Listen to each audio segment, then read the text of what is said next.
అపర్ణ రాజుతో ఇలా అంటూ ఉంటుంది. నీకు ఏం చెప్పాను? నువ్వేం చేస్తున్నావు? ఇంటి పరువుని భుజానేసుకొని ఆఫీస్‌కి వెళ్ళావా? అని అంటూ ఉంటుంది.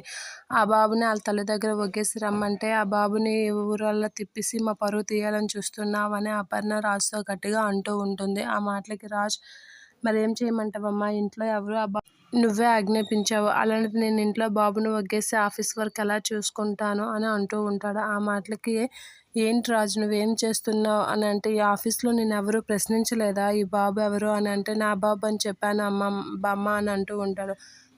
ఆ బాబుకి తల్లెవరని ప్రశ్నించలేదా అంటే, ఎవరు ప్రశ్నించలేదు అని అంటూ ఉంటాడు. ఎందుకు ప్రశ్నిస్తారు? ప్రశ్నించరు. కానీ ప్రశ్నించాలి. ప్రశ్నిస్తేనే కదా సమాధానం దొరుకుతుంది. లేకపోతే ఎవరికి మళ్ళా వాళ్ళు ఏదో ఒకటి ఊహించుకొని ఏది తోచింది వాళ్ళు అనుకుంటూ నీ మీద కవితలు రచనలు స్టార్ట్ చేస్తారు అని బామ్మ అంటూ ఉంటుంది. అది చాలా ప్రమాదం.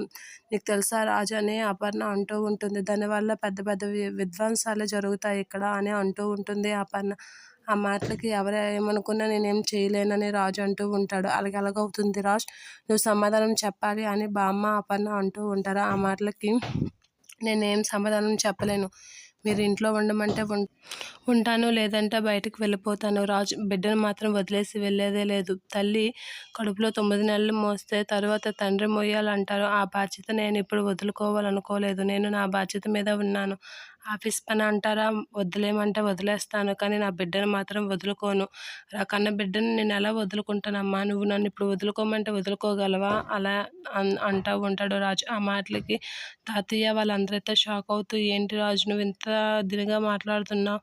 అయినా ఆ బాబు తల్లి కూడా నువ్వు చెప్పాలి కదా అని వాళ్ళ తాతయ్య అంటూ ఉంటాడు. ఆ మాటలకి రాజు కామ్గా ఉండిపోతాడు.